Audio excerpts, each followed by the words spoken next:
The stars stretched into long lines of light as the UES Resolve jumped through space. Admiral Park Do-hyun stood alone at the observation window, his hands clasped behind his back. He was 58 years old, and his dark hair had turned gray at the temples.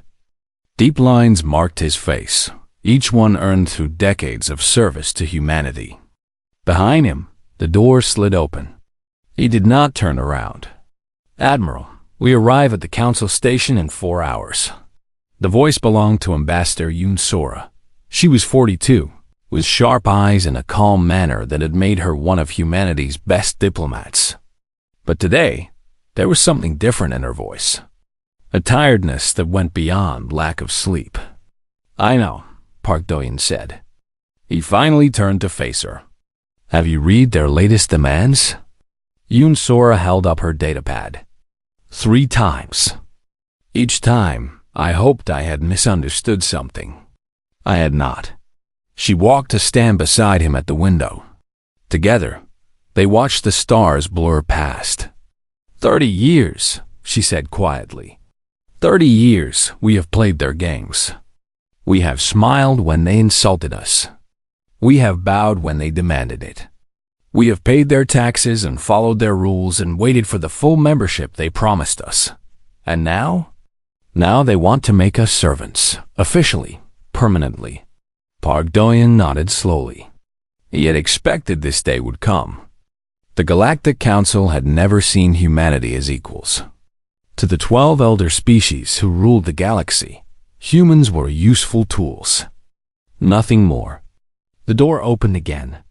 2 more officers entered the observation deck. The first was Kang Ji-woo, the ship's chief intelligence officer. He was 35, with a thin face and eyes that seemed to notice everything. The second was Baek Nari, the young communications officer.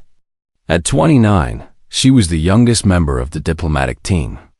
"Admiral, Ambassador." Kang Ji-woo gave a short bow. "I have new information from our sources on the council station. Good news or bad?" Park Do-hyun asked. "That depends on how you look at it, sir." Kang Ji-woo activated his own datapad. A holographic display appeared in the air between them. "The council has been busy. Very busy. They have been arming a faction called the Red Banner near our border colonies. Ships, weapons, training. Everything they need to cause us serious problems." Baek Nari gasped. "But the council is supposed to protect all member species. That is the whole point of the council." Kang Ji-woo gave her a sad smile. "The council protects those it values, Officer Baek. We are not on that list. We have never been on that list." Yoon Sora studied the holographic display. It showed ship movements, weapon shipments, communication records. The evidence was clear and damning. "They want us weak," she said. "They want us desperate. Then they can offer us protection from the very threat they created. In exchange, we become their permanent servants." "Client species," Park Do-hyun corrected. "That is the official term. It sounds nicer. It means the same thing." The 4 of them stood in silence for a long moment. Outside the window, the stars continued their endless dance. Baek Nari was the first to speak. "What do we do? We cannot fight the entire council. Their combined fleets outnumber ours 10 to 1. Do they?" Kang Ji-woo asked. There was something strange in his voice. A hint of secret knowledge. Park Do-hyun raised one eyebrow. "You have something to tell us, Officer Kang?" "Perhaps, but not here. Not yet." Kang Ji-woo glanced around the room, as if even the walls might be listening. "Let us just say that humanity has not been idle these past 30 years. Some of us saw this day coming. Some of us prepared." Yoon Sora looked at the intelligence officer with new interest. "Prepared how?" "Attend the council session tomorrow, Ambassador. Listen to their demands. Watch how they treat us. And when the moment comes, look to the Admiral. He will know what to do." Park Do-hyun met Kang Ji-woo's eyes. Something passed between them. An understanding that went back years to quiet meetings and secret plans and a shared belief that humanity deserved better. Very well, the Admiral said. We go to this session. We listen. We watch. And then we decide. The next morning, the Resolve docked at the Council Station. It was a massive structure, larger than most cities, built to impress and intimidate. The architecture screamed power and permanence. Every surface was covered in the symbols of the 12 elder species. Human symbols were nowhere to be seen. A Velith official met them at the docking port. The Velith were tall beings with pale blue skin and 4 arms. They considered themselves the most cultured species in the galaxy. They also considered humanity barely worth noticing. The council session begins in 6 hours, the official said, not bothering with greetings. You will wait in the antechamber until you are called. 6 hours? Yun Sora kept her voice polite. We were told the session begins at the 10th hour. It does. For important matters. Your matter is not important. You will wait. The official turned and walked away without another word. Beak Nari's hands curled into fists. How can they treat us like this? We have done everything they asked. We have been loyal members of the council for 30 years. Provisional members, Park Do-yoon reminded her. They never let us forget that word. Provisional. Temporary. Not quite real. They followed a series of marked paths to the antechamber. It was a small room with hard chairs and no windows. A room designed to remind visitors of their place. As they waited, other species passed by in the corridor outside. Most did not even glance at the humans. But a few did. A Kalori merchant gave them a small nod of sympathy. A Mathan scientist paused briefly, her large eyes filled with something that looked like hope. They are watching us, Kang Ji-woo observed. The minor species, they want to see what we do. What can we do?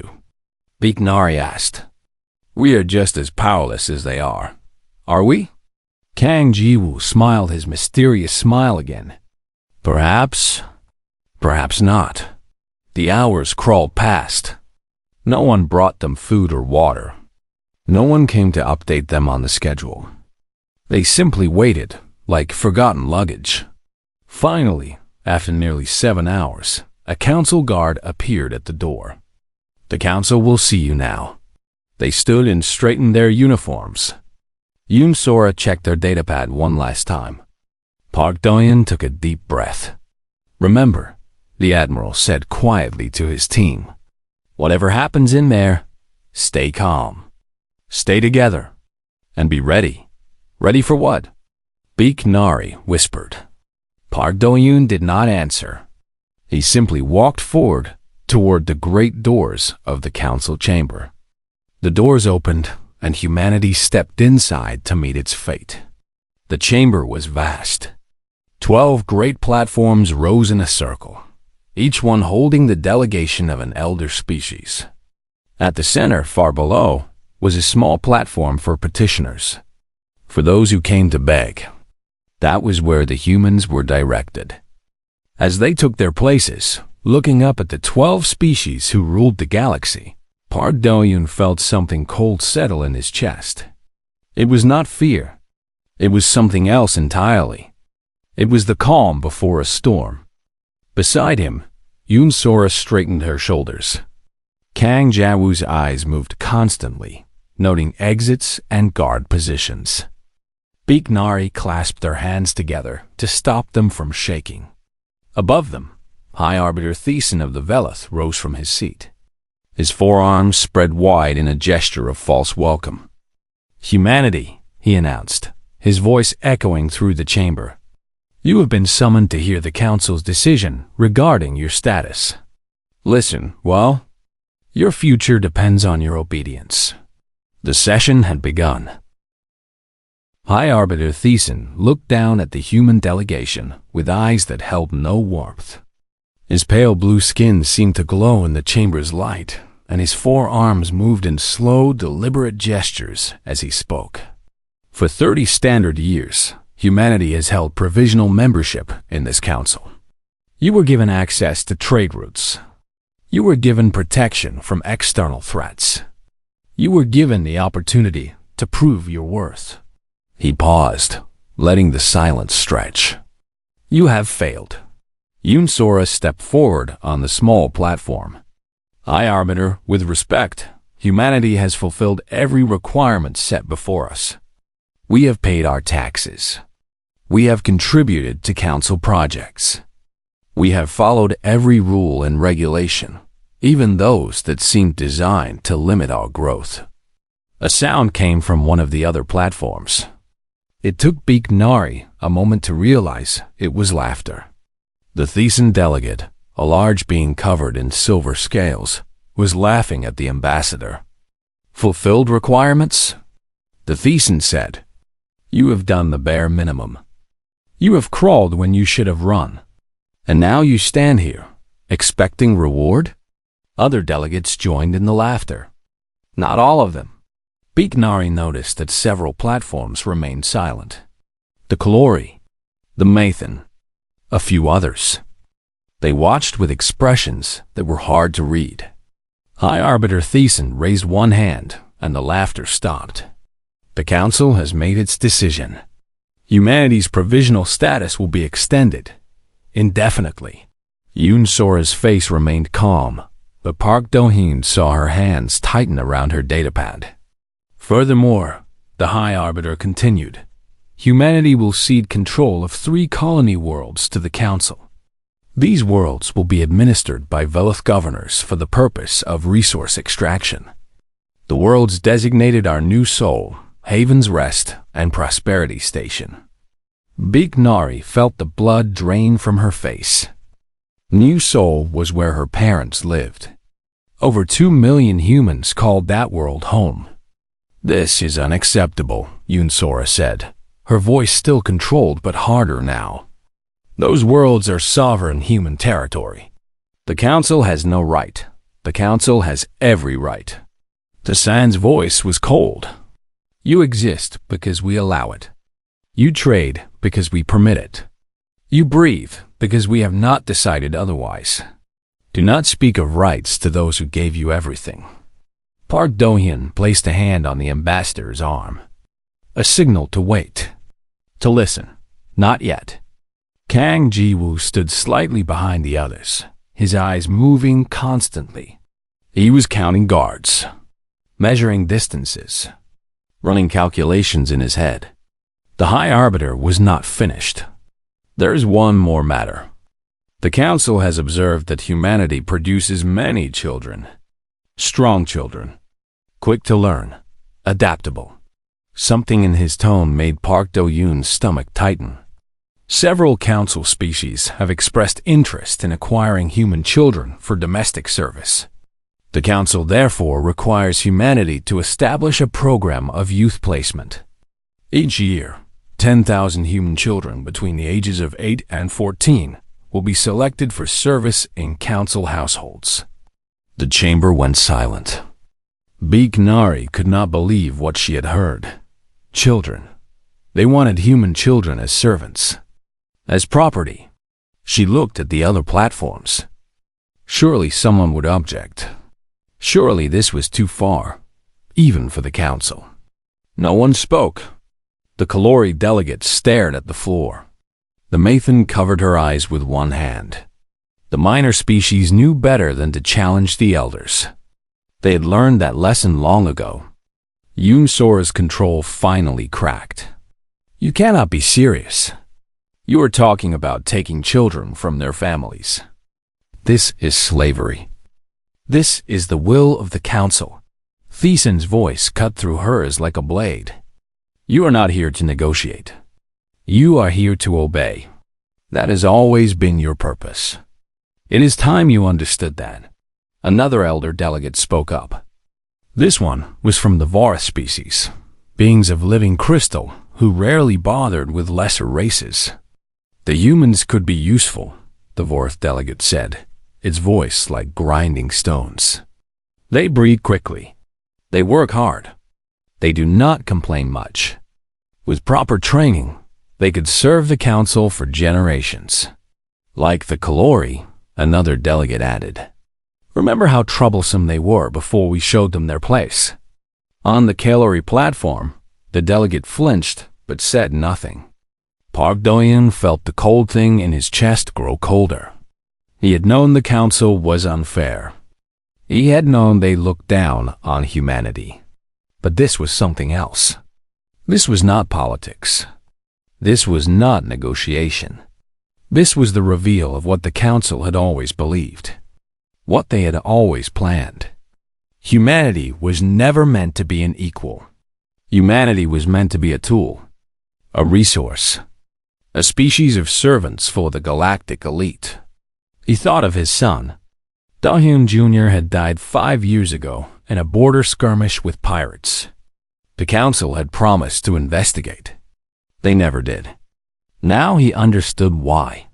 His son's life had never mattered to them. No human life mattered to them. Yoon Sora was still trying to speak. High Arbiter, I request time to consult with my government. These demands require careful consideration, and request denied. Thiessen waved one of his 4 hands dismissively. You will accept these terms now, in this chamber, before this council. Or you will face the consequences of refusal.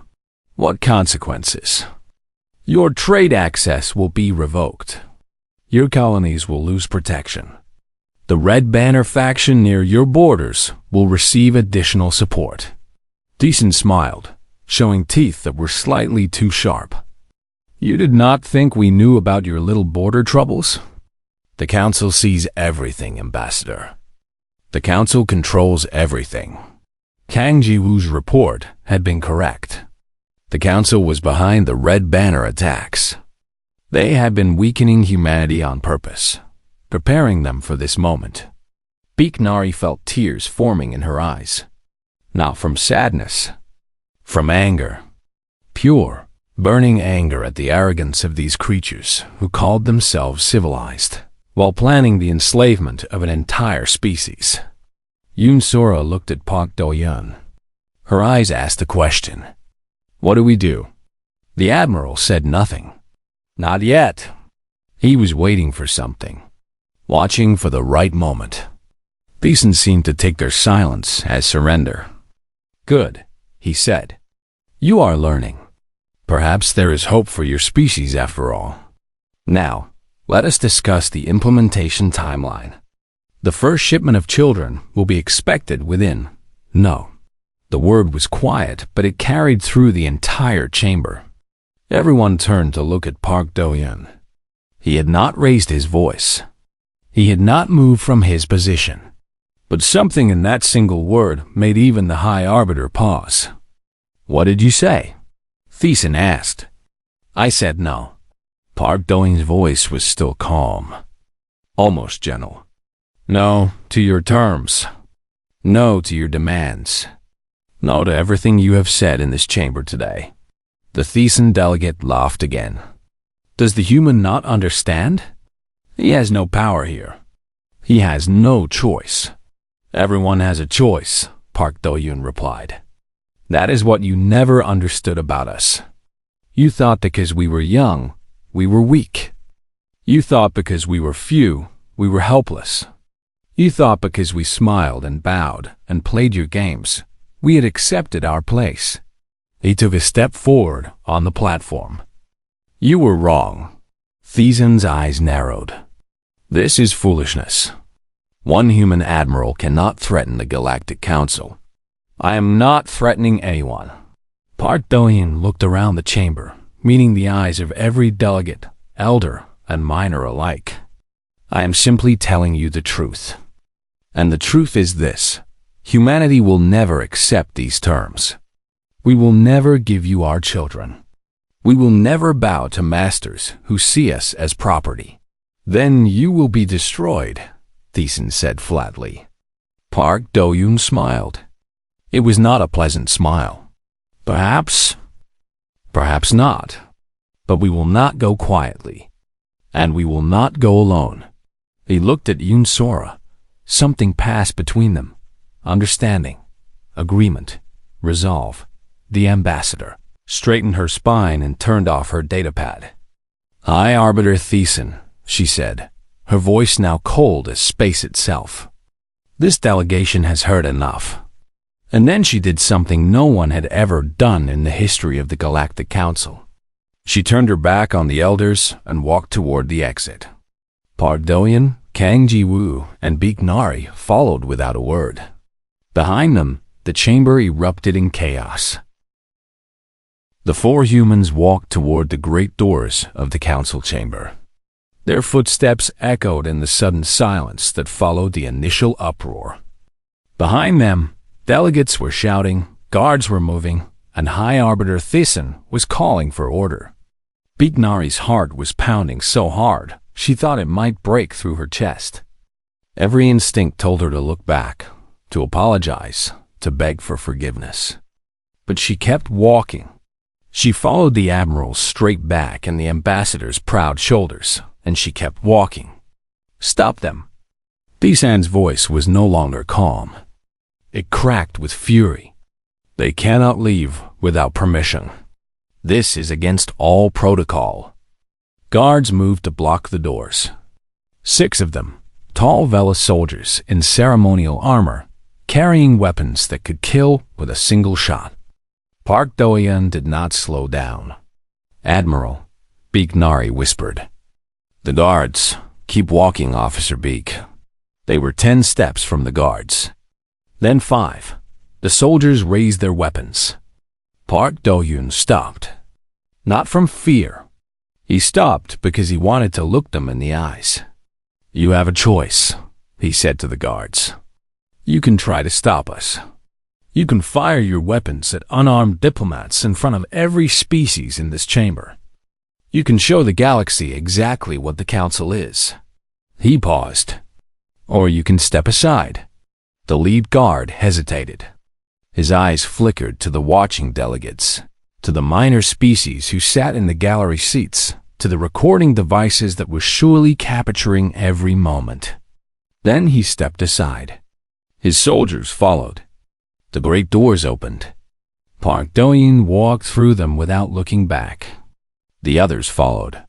Behind them, Thiesen's screaming continued. This is an insult.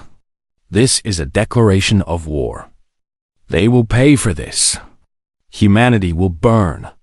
The doors closed, cutting off his voice. The corridor outside was empty. Word of what was happening had not yet spread. For a brief moment, the 4 humans were alone. Kang Ji-woo pulled out his communicator. Resolve, this is Kao. Initiate Protocol Sigma. Authorization Code. Sunrise. A voice crackled back. Protocol Sigma confirmed.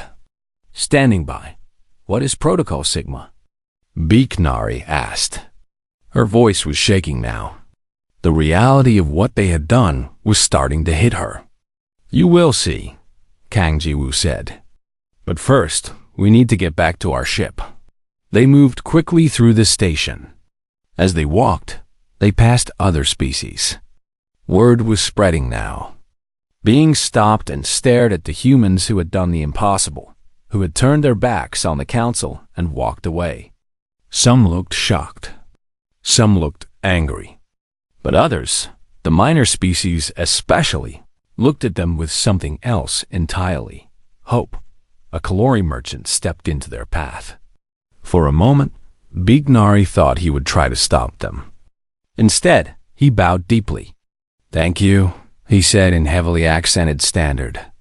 Thank you for saying no. Then he moved aside and let them pass. They reached the docking port in 15 minutes. The Resolve was already powering up its engines. The moment they stepped through the airlock, the ship began to disconnect from the station. Captain Lee, Park Do-hyun said into the ship's comm system. Get us out of here. Maximum speed. Yes, Admiral. Course. We're going home. The Resolve pulled away from the council station. Through the observation windows, they watched the massive structure shrink into the distance. Dozens of ships were docked there, including several council warships. but none of them moved to follow. They are too surprised, Sora observed. They never expected this. They do not know what to do. That will not last, Park Do-hyun said. They will recover. They will react. We need to be ready. He turned to Kang Ji-woo. Protocol Sigma. Tell me everything. The intelligence officer smiled. It was the first genuine smile any of them had seen from him. For 30 years, a small group within human leadership has been preparing for this day. We never trusted the council. We always knew they saw us as lesser. So we planned. In secret. In the shadows. He activated a holographic display. What appeared made Beak Nari gasp. Ships. Hundreds of ships. Not the old, outdated vessels that humanity showed to the council. These were something else entirely. Sleek, powerful, armed with weapons that should not have existed. The Stellar Guard, Kang Ji-woo said. 400 warships, hidden in secret locations throughout human space. Built in underground shipyards. Crewed by volunteers who understood the truth about our situation. 400? Sora stared at the display. How is that possible? Where did the resources come from? The council took tribute from us every year. Ships, materials, technology. But we were clever. We always gave them slightly less than we had. The difference added up. Year after year, it added up. Park Do-hyun nodded slowly. I was brought into the project 10 years ago. After my son died and the council refused to investigate. That was when I understood what we were really dealing with. There's more, Kang Ji-woo continued. We have not only been building ships. We have been building alliances. Quiet alliances. Secret meetings with other species who are tired of the council's rule. Which species? Beak Nari asked. The Kalori. The Mathan. The Sindari. Others. They are afraid to move openly against the council. But if we show them it is possible, if we prove that the elders can be challenged, they will join us. Sora was quiet for a long moment. Then she laughed. It was not a happy laugh. It was the laugh of someone who has carried a heavy burden for a long time and has finally set it down. All those years, she said. All those years I smiled and bowed and played their games. I thought I was buying us time. I thought I was keeping the peace. And all along, you were building this. You were buying us time, Park Do-hyun said gently. Without your diplomacy, they would have moved against us years ago. You gave us the time we needed. The ambassador closed her eyes. When she opened them again, they were clear and hard. What happens now? Now we send a message.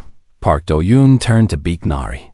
Officer Beak, you are our communications officer. I have a job for you. Yes, Admiral? I want you to broadcast a message to every human world, every human ship, every human station. I want everyone to know what happened today. I want them to know what the council demanded. And I want them to know that we said no. Beak Nari straightened. What should I say? Park Do-hyun thought for a moment. Tell them the truth. Tell them that the council wanted to take our children. Tell them that we refused. Tell them that from this day forward, humanity stands alone. We ask nothing from the council. We expect nothing from them. And we will never kneel to them again. And after that? Sora asked. When the council sends their fleets. When they come to punish us for our defiance? Kang Ji-woo pulled up another display. This one showed something different. Not ships, but a network of satellites, stations, and defensive platforms. Let them come, he said. We have been preparing for that too. The Resolve jumped into faster-than-light travel, leaving the council station far behind. In the chamber they had left, chaos still reigned. The elders were arguing about what to do. The minor species were whispering among themselves. And in a small corner of the galaxy, Humanity was finally standing up. Park Do-yoon looked out at the stars. They thought we were weak, he said quietly. They thought we would always need them. They were wrong. He turned to face his team, his friends, his fellow humans who just changed the course of history. Now we show them who we really are. 3 months had passed the day humanity walked out of the council chamber. 3 months that changed the galaxy forever. The council expected humanity to return within weeks. They expected fear. They expected begging. They expected the young species to realize their mistake and crawl back, ready to accept any terms. They were still waiting. Admiral Park Do-hyun stood on the bridge of the U.E.'s Defiance, the flagship of the Stellar Guard. Around him, officers worked at their stations with quiet efficiency. These were humans who had trained in secret for years, waiting for this moment. They were ready. "Admiral, we have another contact request from the Council," a communications officer reported. "High Arbiter Thyssen demands to speak with you personally." "Demands?" Park Do-hyun allowed himself a small smile. "That is the 15th demand this week. My answer remains the same. Humanity is not interested in speaking with the Council. When they are ready to treat us as equals, they know where to find us." 3 months ago, humanity had closed its borders. Every Council ship was expelled from human space. Trade routes were shut down. Diplomatic channels were severed. The message was clear. Humanity was done playing by the Council's rules. What surprised everyone, including the Council, was what happened next. Other species began to notice. On the planet Kalora, Ambassador Yoon Sora sat across from the Kalori High Elder. The meeting room was simple, nothing like the grand chambers of the Council. That was intentional. The Kalori had lived under Council rule for 2,000 years. They learned to fear displays of power. "We watched your broadcast," the High Elder said. Her voice was soft, but her eyes were sharp. Every Kalori watched. "We saw what the Council demanded. We saw you refuse." "We could not accept," Yoon Sora replied. "They wanted our children. They wanted our freedom. Some things cannot be negotiated. We understand. More than you know." The High Elder leaned forward. "The Kalori were once like you, young, proud, full of hope. The Council broke us. They took our best and brightest for service. They stripped our worlds of resources. They taught us to be small and quiet and obedient." She paused. "But we never forgot who we were. We never stopped dreaming of something better. And now, for the first time in 2,000 years, we see a chance." Yoon Sora felt her heart beat faster. "What are you proposing?" "An alliance. Secret at first. The Kalori will open our shipyards to human engineers. We will share our technology. We will stand with you when the time comes. The Council will punish you if they discover this. The Council will punish us anyway. They always have. At least now we can choose what we suffer for." Similar conversations were happening across the galaxy. The Mathan Collective offered their medical technology in exchange for human agricultural techniques. The Sundari shared their navigation charts, revealing trade routes the Council had hidden from younger species. One by one, the minor species reached out to humanity. Not all of them. Many were too afraid. The Council's shadow was long and dark, and most species had learned that defiance brought only pain. But enough responded. Enough to matter. Back on the Council station, things were not going well. High Arbiter Thyssen called an emergency session every day now. The elder delegates argued constantly. Some wanted immediate military action against humanity. Others counseled patience. The Vorath delegates simply watched in silence, their crystalline body flickering with colors that no one could read. "We must crush them now," the Thyssen representative hissed. "Before this rebellion spreads. Before other species get ideas. And if we fail, Another delegate asked. Our intelligence reports suggest humanity is stronger than we believed. Much stronger. Where did they get 400 warships? How did we not know? They tricked us. They lied. No, they simply did not tell us everything. Can we blame them for that? We never told them everything either. The argument continued. Meanwhile, the Council's economy was beginning to crack. Human goods were more essential than anyone had admitted. Human ships had carried a significant portion of interspecies trade. Human engineers maintained many of the galaxy's critical systems. Without humanity, things stopped working as well. Prices rose. Shortages appeared. Species that had taken the Council's prosperity for granted began to ask uncomfortable questions. 2 months after the walk, the Council made its move. A battle group of 30 warships jumped into human space. They were led by the Velith dreadnought Eternal Dominance, a ship designed to inspire terror. The fleet's mission was simple: remind humanity of its place. They emerged from faster-than-light travel near the human colony of New Bizin. What they found there changed everything. Officer Beak Nari was on the colony's defense station when the Council fleet arrived. She had been assigned there after the walk, her talents redirected from diplomacy to something more urgent. Fleet emerging from FTL, a sensor operator reported. 30 ships. Velith configuration. They are moving toward the planet. Beak Nari activated her communication console. Council fleet, this is New Bizin Defense Command. You are entering sovereign human space without authorization. Turn back immediately. The response came from the Eternal Dominance. Human station, we do not recognize your sovereignty. The Council has come to restore order. Surrender now, and you will be treated with mercy. Beak Nari smiled grimly. I am sorry, but I cannot do that. However, I will give you the same offer. Turn back now, and we will let you leave in peace. Laughter came through the communication channel. You threaten us? With what? Your primitive defenses? Your handful of old ships? No, Beak Nari said. With this, she pressed a button. All around the Council fleet, space itself seemed to shimmer. 50 ships materialized from hidden positions. Not old ships. Not primitive ships.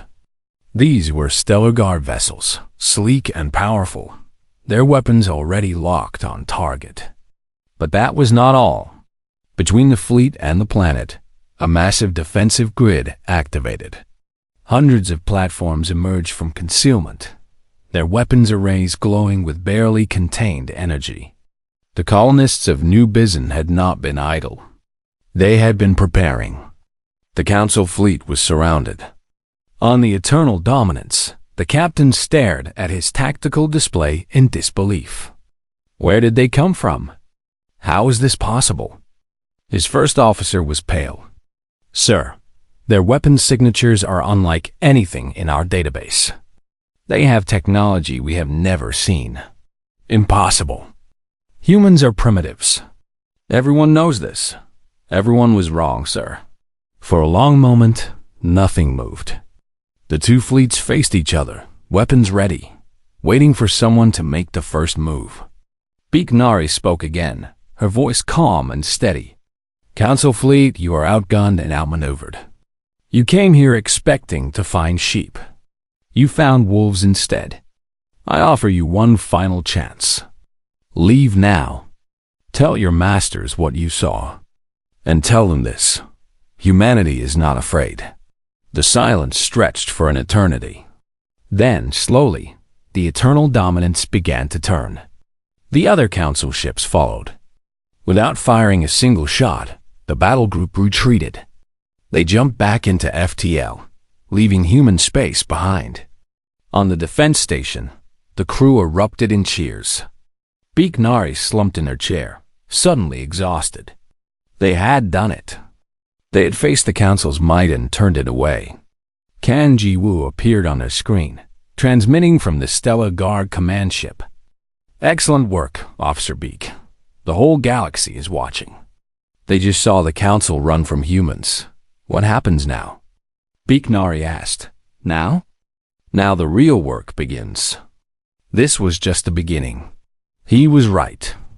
Within weeks, 3 more species formally requested alliance with humanity. Then 5 more. Then 10. The minor species were waking up. They were seeing something they had never seen before. Proof that the council could be challenged. Sora's broadcasts spread across the galaxy. The council rules through fear, she said in message after message. We offer something different. We offer partnership. We offer respect. We offer a chance to build something new. Park Do-yoon coordinated the growing alliance, turning scattered species into a unified force. Kang Jae-woo's intelligence network expanded, revealing more of the council's secrets. Beak Nari became the voice of the movement, her words inspiring hope in billions of beings across 1,000 worlds. The galaxy was changing, and humanity was leading the way. 1 year had passed since the walk, 1 year that felt like a lifetime. Admiral Park Do-eun stood at the window of his quarters on the Defiance, watching a sight that would have been impossible 12 months ago. Ships from 32 different species moved in formation around the station. Kalori cruisers flew alongside Mathan's science vessels. Sendari scouts kept pace with human frigates. A fleet of the free, there had been no great war. No massive battles that destroyed worlds and killed millions. The council had fallen in a different way. It had fallen in empty chambers and abandoned halls. It had fallen when species stopped coming to meetings. It had fallen when the fear that held the galaxy together finally broke. High Arbiter Thiessen had demanded military action to the very end. But his own fleet commanders refused. Many had families on worlds that had joined the human alliance. Many had spent their lives enforcing council rule and had grown tired of being instruments of oppression. When the order came to attack, they simply did not obey. The Velith Empire retreated to its home systems. The Vorith withdrew to their crystal worlds, their ancient eyes watching events they no longer controlled. The Thiessen went silent, their representatives refusing to answer communications done of the 12 elder species. Only 4 agreed to join the new order. The others chose isolation over equality. That was their choice to make. Now, a new structure was being built. Ambassador Sora walked through the corridors of the rebuilt council station. It looked different now.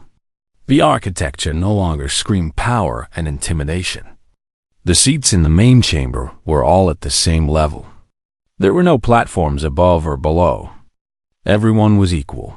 She paused outside the main doors, taking a deep breath. Kang Ji-woo appeared beside her. Nervous, Ambassador? Terrified, she admitted. What if we fail? What if we become what we fought against?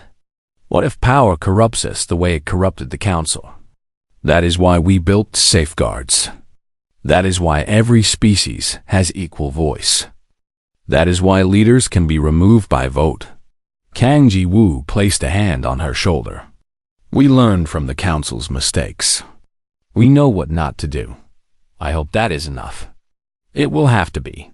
We do not get another chance. The doors opened. Sora stepped into the chamber. Delegates from 32 species rose to their feet. Not in submission. Not in fear. They rose in welcome and recognition and shared purpose. Applause filled the room. Sora walked to the central podium. It was a simple platform, no higher than any other. She looked out at the gathered representatives. Kalori and Mathan, Sindari and Human, and dozens of others whose names she was still learning. Park Do-yoon stood near the back, watching with quiet pride. Beside him were Beak Nari, now the Alliance's official spokesperson, and Kang Ji-woo, who had moved from intelligence to diplomacy.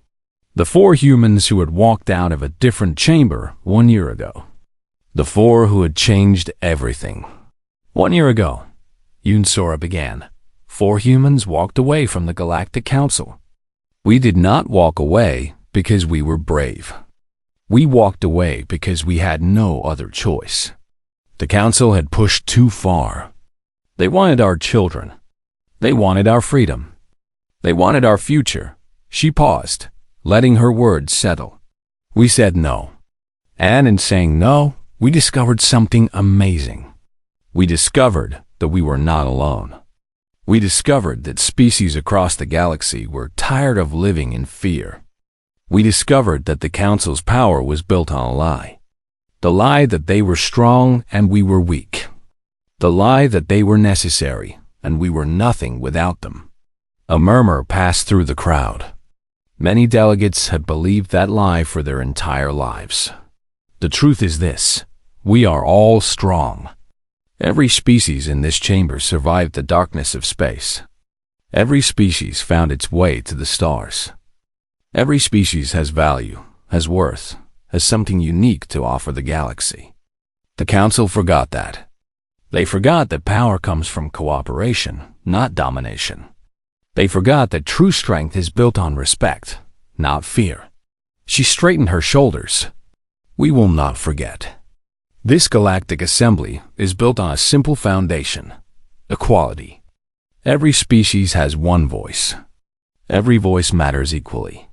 There are no elder species and younger species, no masters and servants. There are only partners. From his position near the back, Park Do-hyun felt tears forming in his eyes. He thought of his son, killed 5 years ago in a border skirmish. The Council refused to investigate. He thought of all the humans who had died under Council rule, dismissed as unimportant, forgotten as soon as they fell. We did not forget you, he thought. We made sure your deaths meant something. Yoon Sora continued her speech, laying out the principles of the new assembly. Fair trade. Mutual defense. Shared technology. Freedom of movement. Basic rights for every being, regardless of species. When she finished, the chamber erupted in applause again. This time, it did not stop. Delegates stamped their feet, clicked their claws, hummed their approval in a dozen different ways. The sound built until it seemed to shake the walls. Nari wiped her eyes. We did it, she whispered. We actually did it. We started it, Kang Ji-woo corrected. The hard work is just beginning. But there was joy in his voice too. Joy and relief and a cautious hope that had been absent for too long. After the ceremony, the 4 humans gathered in a small room away from the crowds. They sat together in comfortable silence, absorbing the magnitude of what had happened. They offered me command of the Assembly's defense forces, Park Do-hyun said eventually. I declined. Yoon Sora nodded. I heard. Why? Because that is not what we are supposed to be. If a human leads the military, other species might feel we are replacing the Council, not abolishing it. I recommended a joint command instead. Representatives from 10 different species working together. That will be complicated, Kang Ji-woo observed. Everything worth doing is complicated. But it is the right choice. Nari leaned back in her chair. She looked different now, older, more confident. The young communications officer who had walked into the Council chamber a year ago was gone. In her place was someone who had found her voice and used it to inspire a galaxy. What happens to the species who did not join us? She asked. The Velith, the Vorth, the others who chose isolation? We leave them alone, Yoon Sora said. We do not conquer. We do not punish. We do not become what we fought against. If they ever want to join us as equals, the door is open. If they want to remain apart, that is their choice. Some of them will cause trouble, Kang Ji-woo warned. The Velith especially. They have not forgotten their humiliation. Then we will deal with trouble when it comes. But we will not strike first. We will not become aggressors. That is the line we cannot cross. Park Do-hyun stood and walked to the window. Outside, the mixed fleet continued its patrol. Ships of the free, working together. "I have been thinking about what happened in that chamber," he said. "The day we walked out. I have been trying to understand what made the difference. Why that moment? Why that day?" "The children," Nari said immediately. "When they talked about taking our children, that was the line. That was when everything changed." "Yes, but why?" "The council had been cruel before. They had taxed us unfairly, blocked our trade, insulted our diplomats. We endured all of that. What was different about the children?" Yoon Sora thought about it. "Because that was when we understood they did not see us as people at all. Not as partners, not as rivals, not even as enemies. They saw us as resources, as things to be used. The children made it clear in a way nothing else could. And once we understood that," Park Do-hyun continued, "we could not unsee it. We could not go back to pretending everything was fine. The mask was off. The truth was visible. He turned to face them. That is why the council fell. Not because we were stronger, not because we had more ships, but because truth is more powerful than lies.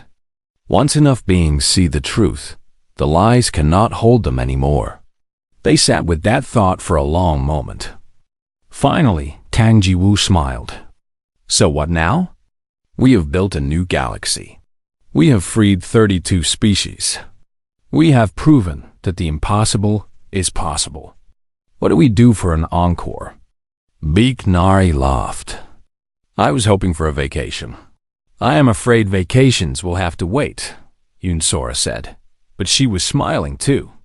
"We have trade agreements to negotiate, defensive pacts to establish, 1,000 problems to solve that no one has ever solved before. But we will solve them together," Park Do-hyun said. "That is the difference. We are not alone anymore." Through the window, a new dawn was breaking. Not the dawn of a star, but the dawn of an idea. The idea that all beings deserved respect. That fear was not the only way to organize a galaxy.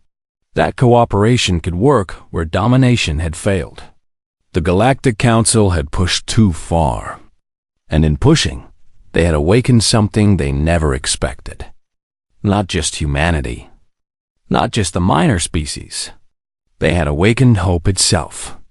And hope, once awakened, could not be put back to sleep. The four humans watched the ships of the Free Fleet moving in harmony against the backdrop of distant stars.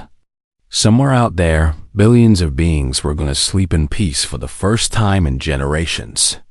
Somewhere out there, children were growing up without fear of being taken as servants. Somewhere out there, the future was being written by hands that were finally free. Humanity had not conquered the galaxy. They had freed it. And that was better than conquest could ever be.